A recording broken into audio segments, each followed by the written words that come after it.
Now, on my bucket list was that Karen and I would get to go on the Trans-Canadian Railroad. By the time we saved up enough money to do it, they were out of business. But our second choice was the Rocky Mountaineer. It goes through Canada, and it was well worth the wait. There's some little outtakes from our vacation. If you look, there's a train up on the other mountain, and he's going through the mountain there. Now we're going to come through it. We're actually sitting here having lunch on a toast to our friends from Australia. I think we're we're out of the tunnel now. Look at this. Oh my goodness. Look at the train. Oh my God, there's 1,000 cars. And there's a pusher engine. The hill must be so steep. See the engine at the back of the train is a pusher engine. Canadian National. Wow. Is that cool? That is really cool. See how there are pine trees way up the top of that mountain? Yes. Now, a pine tree grows pine cones which have seeds in them. And when the pine falls off, it rolls downhill. So how do you How does get it trees? repopulate the trees? Yeah. I want to know.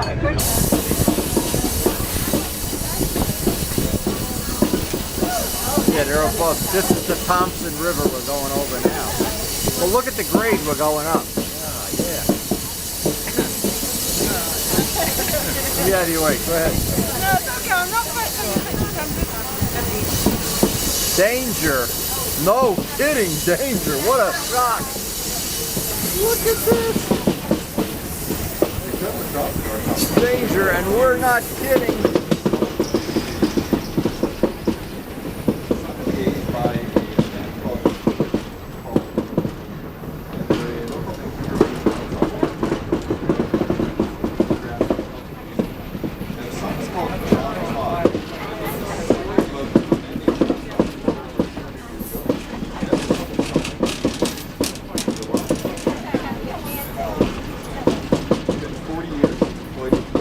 I'm over yet. Don't worry. Really get that train.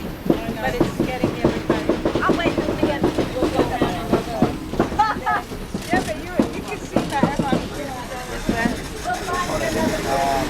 Okay, I know what. So I wanted to go back to the beginning of our vacation that started in Vancouver, and we did a lot of touring around. We had an extra day on our itinerary to tour Vancouver. We got up to the top of the sightseeing. I guess it's a spot where you can look out over the whole city. This is where it is. And it's a beautiful city, of course. There's seaplanes going in and out. And then we got to the train station where we boarded the Rocky Mountaineer. And this is a really nice, beautiful train. Everything is modern, air conditioned. You just couldn't have it any nicer than this. The food was off the chart good. And we got to go through a few train yards before we actually pulled out of the Vancouver area and headed north. And as you go around a bend, you could see how the train navigates some of these real tight corners. It's still in the city area here. And I was trying to shoot a combination of still photos that I could share and video. And this video will be probably similar. But some of the things that I saw along the way, I had never been to this part of the country of Canada. Western Canada is just an absolutely scenic, beautiful place. And we got to go over some of these train bridges that were really, I don't know how high they are, but they're like the Moodna Viaduct. They're just super high. The Vista Dome cars are just beautiful. And again, the food, the scenery, the service on this trip was absolutely beautiful. And some of the bridges that we went over, holy mackerel. You're really up in the sky when you look down. Anyway, I do have some of that on video later. But the food, again, it's always an important part of a vacation, especially for Karen. And the scenery for me, and being able to add these pictures to my computer, and then being able to share some of the adventure with you. Many thanks, basically, to YouTube.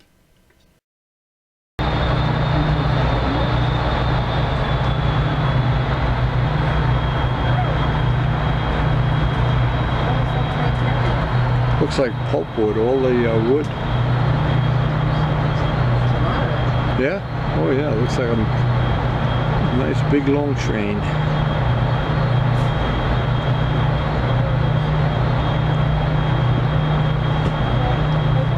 Oh, that is a gigantic train. Now, what I really liked, and this is looking out the back of the dome car, I love to see trains. Of course, one of my main interests in life has always been railroading and model railroading and whatever. But the scenery, when you'd look out the back, when you'd look out the front, you could, of course, see the engines in the front of the train.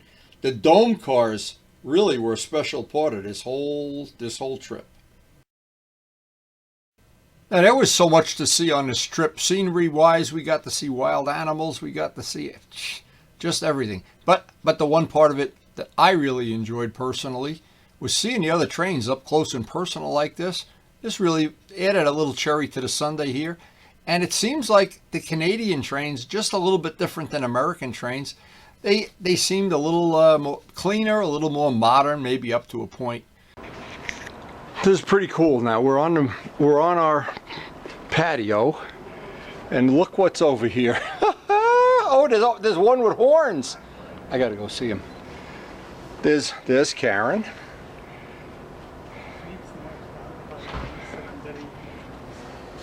Unbelievable. We went out to dinner. This is our Moose Lodge. He's right on the side here.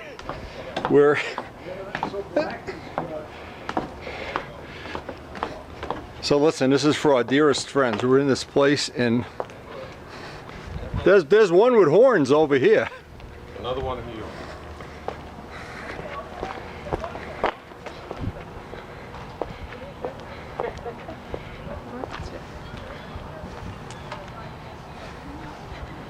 No, I'm not gonna hurt you.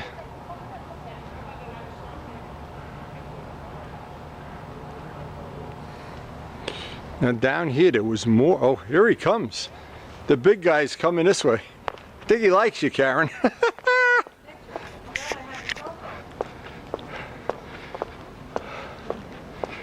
This guy, he must be the boss over here. Look at this. Is this wild or what? Oh, look at them all together. How many are over there? There's a bunch over there too. Oh my God, there's 3 or 4 here. It's pretty, but it's I caught the back too. turn around, man. Got a pretty thing. How cool is this? You're on vacation. Look at the mountains. It's just before sunset.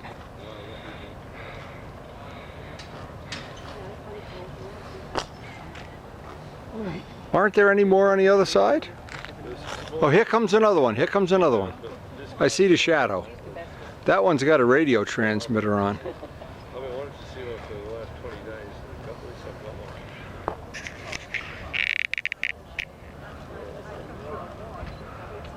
Shortly we're coming up to Black Canyon. It's unique in that it's a very dark shale stone throughout the canyon, and it actually just poses a beautiful picture opportunity for the train.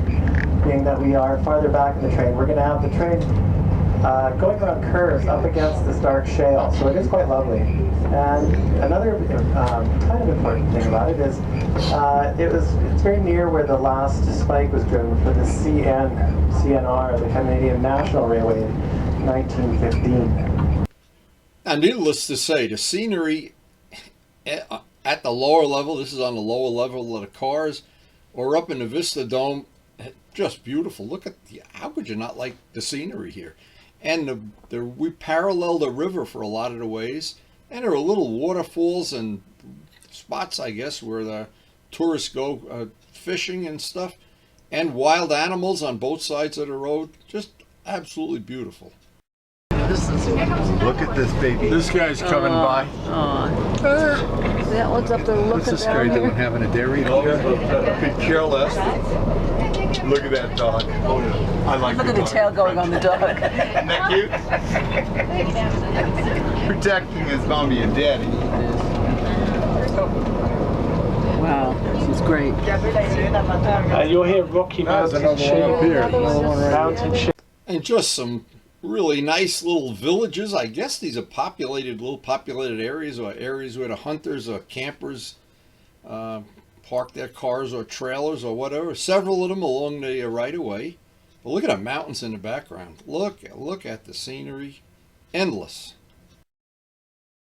Another thing I like going through the tunnels, and I'll bet there are 100 tunnels along this right of way. It just seems endless. And a lot of them are short. Some of them are a little longer than others, but it just adds a little bit of intrigue to it, because when you come out, you never know if you're going to be on a mountaintop, a cliff, running parallel to a river, or what's out the other side of the train. It was really, this was really an interesting part of the trip to me, the further we got into the mountains. So we're right in downtown Calgary, and we're looking at the Canadian Pacific. Look at the environment here. Now we're right in the middle of downtown Calgary, I guess in the business section.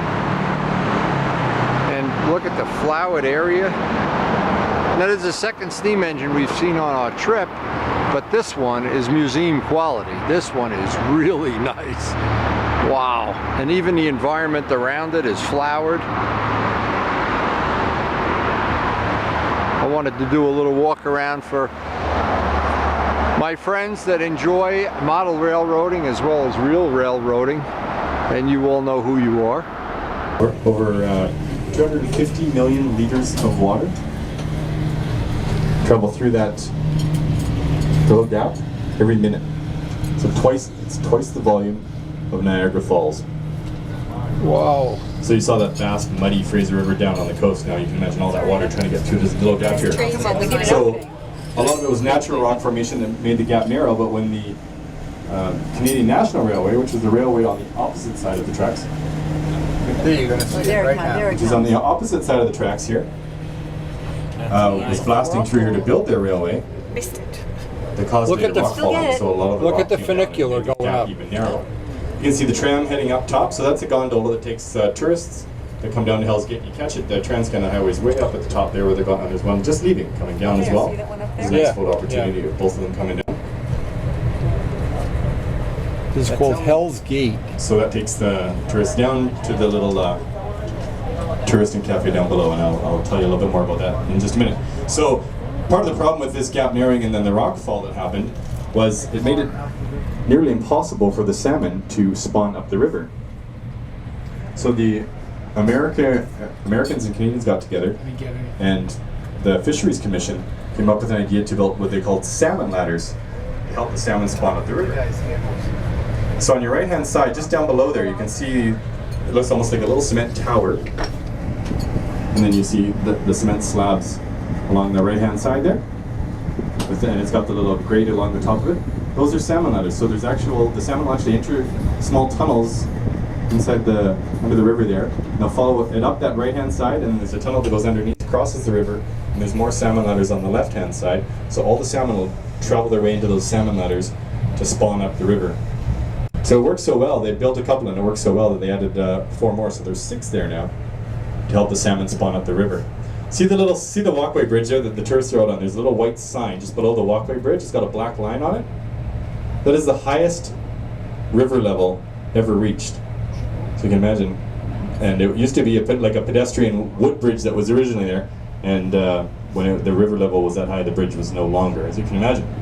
So this is where the gondola starts, way up top on the right hand side there. Okay, see, the gondola entering that. And it's the only gondola where you actually start from the top and come down. Most gondolas obviously you start at the bottom of them and go up and then come back down. It's the only one in the world that starts up and takes you down. Up. Down below us here is there's a little restaurant and a souvenir shop, and they have a couple of displays of the salmon spawning routes, as well as a little display about the Chinese immigrant workers that helped build the railway. Great little display there. So it's a beautiful place to come and experience Hell's Gate, and you don't really appreciate the flow and the volume of water until you're out standing on that walkway bridge and feeling it, the wind and the pressure from it. Now, all along this whole trip, I just kept taking pictures of everything. I had so many pictures when I got back from this vacation. I wanted to take it all in, and for me, it was a very special time. And when Karen picked this tour out, we knew Luciano and Cindy had already gone on it, and they liked it. And it exceeded my wildest dream. When I got back and I looked at all the pictures and all of the places that we were, and it just absolutely beautiful. And it's a whole unspoiled part of the world that I had never been to. And as I said in the beginning of this video, my goal at one time was to try to ride the the Trans-Canadian Railway from coast to coast. That was going to be on my bucket list, and well, somehow life got in the way. But this sure was a great second place trip. In every way it could be fun, and every part of it was just as scenic and just as nice. And as I look back at this, I know I'll have these memories pretty much for the rest of my life, that's for sure.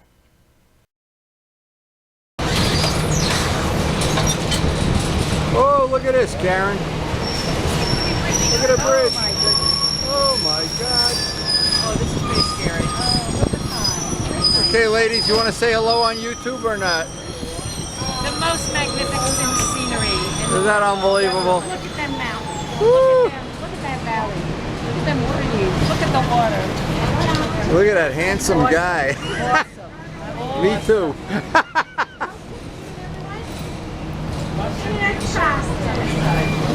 The mountains. You gotta get the mountains. You're missing the mountains. I got that from the other side. It's these bridges I'm impressed with. Wow. Danger. You could fall off the bridge. Good thing they put that sign up there. Best nobody'd know it. Now the scenic views, and this is stuck in my mind. It'll be in my mind forever. The views of how many beautiful mountains and how many trees and rivers and valleys and wild animals on the side of the tracks. And this vacation went by way too fast. I just could have gone on. I would have gone the whole length of Canada if I could. Look at the mountains in the background, snow-capped mountains. And all the while this is happening, all you do is just ask the waiter for another salami sandwich, and you're all set for another hour looking out the train. We made a bunch of new friends. We had a couple from Australia, and we had a couple that at the end of this we went for a helicopter ride. I've already posted that video on my channel. The helicopter ride was really a whole nother issue, but it's an endless supply of things that you never thought the country could be this beautiful.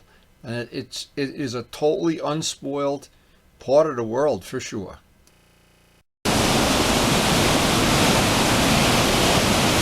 This is pretty interesting. This is the underground river that cuts through the canyon here. Not sure if you can see how this is going underground. Cut its way through the limestone.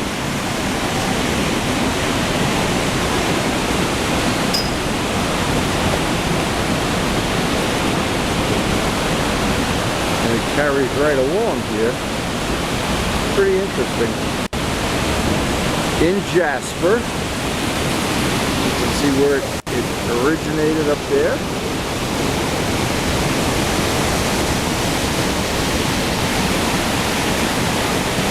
Some real horsepower in that water, that's for sure. What's interesting is the trees growing out the side of the rocks. There's several places where the trees are just growing. Here's one right here, in fact, where the trees are just growing right out of the rocks.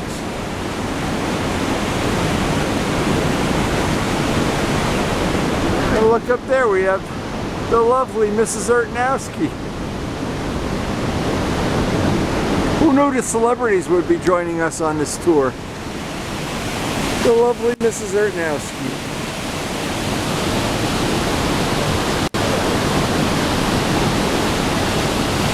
So other parts of this is we did stop, and we have from my best recollection, this was a glacier, and they took you out on these big things where actually the wild animals are right there, and you run over and touch them, and there's rivers running everywhere, and these things that go out on the snow, they're pretty cool.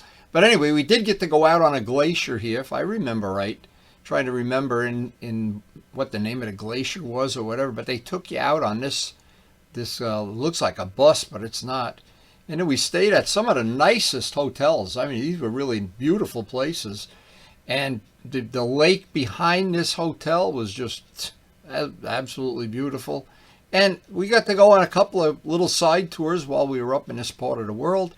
Every one of them was so scenic and so nice, and the waterfalls and the different things that you really don't get to see this. There's a couple of, this one I remember, the steam engine, restored steam engine. You just be riding down the road and there's an elk or a deer or whatever they are. Doesn't really matter. And the rivers everywhere. The rivers are crystal clear. You probably could drink out of them. But boy, this really was a wonderful vacation in every way. Another thing kind of surprised me on a trip was how many people, just like I was, were just taking pictures constantly, and video and pictures, and it just seemed like everybody had a camera, which I guess the people that go on a train travel like this, they like trains and they like the scenery. And the thing is, you see scenery here. If this was a main highway, you might get to see it from your car, but this is going into places that really are, they're pretty wild, to be honest. And here's a road on the side of the track, but we didn't see a lot of traffic, that's for sure. And every once in a while, you just look out the window and you see some wild animals or some elk or moose or whatever they were, and it's endless. It's absolutely endless. The beauty for this I think was 7 full days, and it just, one day was more beautiful than the next. It was absolutely memorable.